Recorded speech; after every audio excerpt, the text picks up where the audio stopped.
देखो ये भीमकुंड है। यहाँ पांडवों के शस्त्र गले, क्योंकि उनको कहा गया था कि आप जब मरोगे तो आपको मोक्ष नहीं मिलेगी, क्योंकि आपके हाथ से गुरु और भाइयों की हत्या हुई है।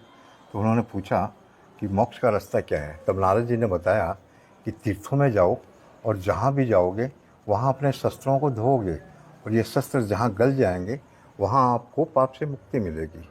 तो फिर तीर्थों में घूमने लगे। घूमते घूमते दोबारा फिर यहाँ पहुँचे। बाहर सूर्य कुंड में नहाए, वहाँ भी शस्त्रों को धोए, लेकिन वहाँ नहीं गले। पीछे इस कुंड में आ गए। इस कुंड में जब शस्त्रों को धोने लगे तो वो जल आने लगा, तो उन्होंने उन शस्त्रों को यहीं छोड़ दिया। वो शस्त्र गलने से इस गांव का नाम पड़ा लोहा ग्रल। लोहा जैसी कठोर धातु भी यहाँ गल गई। उसके बाद यहाँ भादुए में परिक्रमा लगती है 24 कोस की।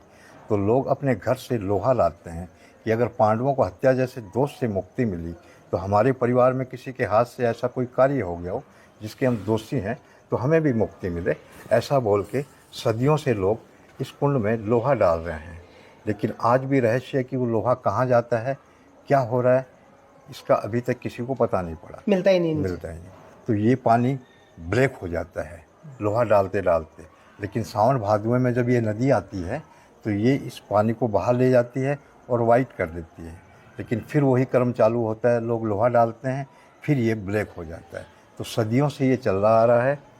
वहाँ पे जो गुफा है आपकी, यहाँ पांडवों को 1 साल का अज्ञातवास था। तो अज्ञातवास में कहा गया था कि अगर 1 साल में कोई पहचान जाएगा तो 13 साल की सज़ा फिर हो जाएगी। तो अज्ञातवास में बैराट नगर पड़ता है अलवर ज़िले में। वहाँ बैराट राजा के यहाँ नौकरी कर रहे थे। तो वहाँ बैराट राजा का एक साला था कीचक, बड़ा बलवान था। तो उसकी नज़र द्रौपदी पे पड़ गई।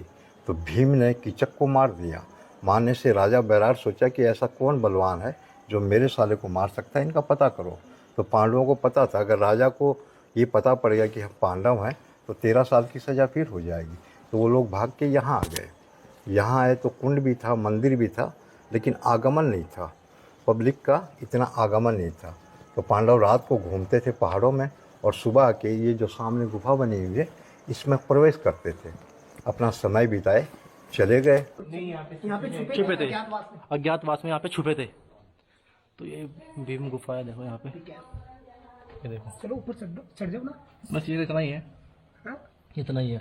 अच्छा, तो कहा गया था अज्ञातवास के दौरान यहाँ पे वो छुपे थे, और यहीं पर आकर उनको पापों से मुक्ति मिली थी। जब वे महाभारत काल के बाद, युद्ध के बाद, जब दुखी थे वे भाइयों की हत्या के बाद, तो उनको यहाँ पे आके मुक्ति मिली थी। क्योंकि कृष्ण जी ने उनको ज्ञान दिया था कि जहाँ भी आपके हथियार गले गए वहीं पर ही आपको पापों से मुक्ति मिलेगी।